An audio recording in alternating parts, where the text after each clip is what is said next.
بسم اللہ الرحمن الرحیم۔ السلام علیکم میرے پیارے ناظرین، تحقیقات اسلام یوٹیوب چینل میں آپ کا خیر مقدم ہے۔ اگر آپ ہمارے چینل پہ نئے ہیں تو ہمارے چینل کو سبسکرائب کیجئے اور بیل آئیکن کو آل پہ رکھ دیجئے اور ہماری ویڈیو کو لائک کیجئے۔ احقاف قوم عاد کا مسکن تھا۔ عربی میں ریت کے لمبے لمبے اور اونچے ٹیلوں کو حقب کہا جاتا ہے۔ احقاف حقب کی جمع ہے اور یوں اس کا مطلب ہوتا ہے ریت کے اونچے اور لمبے ٹیلوں کی زمین۔ یہ علاقہ یمن اور عمان کے درمیان بکھرا ہوا تھا۔ قوم عاد یہاں 8,500 سال قبل آباد تھی۔ اللہ تعالیٰ نے انہیں سرسبز کھیتیاں بھی دے رکھی تھی، جانور بھی، پانی بھی اور وافر خوراک بھی۔ نعمتوں کی اس فراوانی نے انہیں بھڑکا دیا، وہ اللہ کے باغی ہو گئے۔ ہدایت کے لیے حضرت ہود علیہ السلام کو بھجوایا گیا، وہ انہیں تبلیغ کرنے لگے لیکن آدان کا مذاق اڑانے لگے۔ وہ شرک سے پیچھے ہٹنے کے لیے راضی نہ ہوئے۔ شداد اس قوم کا بادشاہ تھا۔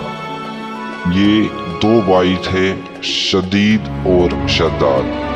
شدید پہلے قوم عاد کا بادشاہ بنا، وہ فوت ہوا تو شداد نے اقتدار سنبھال لیا۔ وہ ایک وسیع سلطنت کا حکمران تھا۔ حکومت یمن سے عراق اور بعض روایات کے مطابق ایران تک پھیلی تھی۔ حضرت ہود علیہ السلام نے اسے بھی سمجھانے کی کوشش کی لیکن اس کا دل بھی بند تھا۔ دونوں کے درمیان مکالمہ ہوا۔ شداد نے حضرت ہود سے پوچھا، میں اگر ایمان لے آؤں تو مجھے کیا فائدہ ہوگا؟ حضرت ہود علیہ السلام نے فرمایا، تم پر جنت حلال ہو جائے گی۔ شداد نے پوچھا، جنت کیا ہے؟ حضرت ہود نے اسے جنت کا نقشہ بتایا۔ شداد نے دعویٰ کر دیا، یہ کیا بڑی بات ہے، میں بھی ایسی جنت بنا سکتا ہوں۔ حضرت ہود علیہ السلام نے اسے کفر اور اس شرک سے روکنے کی کوشش کی لیکن وہ باز نہ آیا۔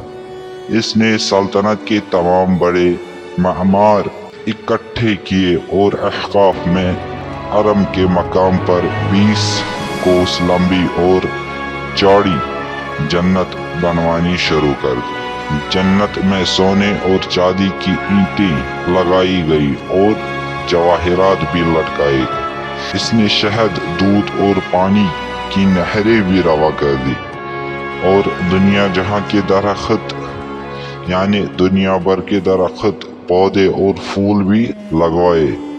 قوم عاد بلند ستونوں پر محلات بنانے کی ماہر تھی۔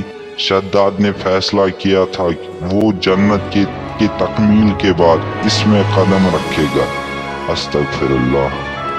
مارو نے جب اسے جنت کی تکمیل کی اطلاع دی تو وہ تیار ہوا، اپنی فوج لی اور جنت دیکھنے کے لیے روانہ ہو گئے۔ وہ جنت کے دروازے پر پہنچا، گھوڑے سے نیچے اترنے لگا۔ ابھی اس کا ایک پاؤں زمین اور دوسرا پاؤں گھوڑے کی رکاب پر تھا کہ ملک الموت آ گیا۔ شداد نے اسے صرف جنت میں قدم رکھنے کی مہلت مانگی لیکن فرشتے کا جواب تھا، اللہ تعالیٰ کا حکم ہے میں تمہیں تمہاری جنت میں قدم نہ رکھنے دوں۔ وہ بہت گڑ گڑایا لیکن ملک الموت نے اس کی جان قبض کر دی۔ وہ زمین پر دوسرا قدم نہ رکھ سکا۔ شداد کی موت کے بعد حضرت جبرائیل امین نے چیخ ماری اور شداد کی پوری جنت زمین میں دس کر غائب ہو گئی۔ شداد کا انجام قوم عاد کے لیے کافی تھا لیکن جب انسان کی عقل پر غرور کا پردہ پڑتا ہے، شداد ہو یا شدید، اسے کسی کا انجام دکھائی نہیں دیتا۔ حضرت ہود علیہ السلام قوم کو شداد کا انجام بتا کر ڈراتے رہے لیکن عاد نہ ماننے، یہاں تک کہ وہ مایوس ہو گئے۔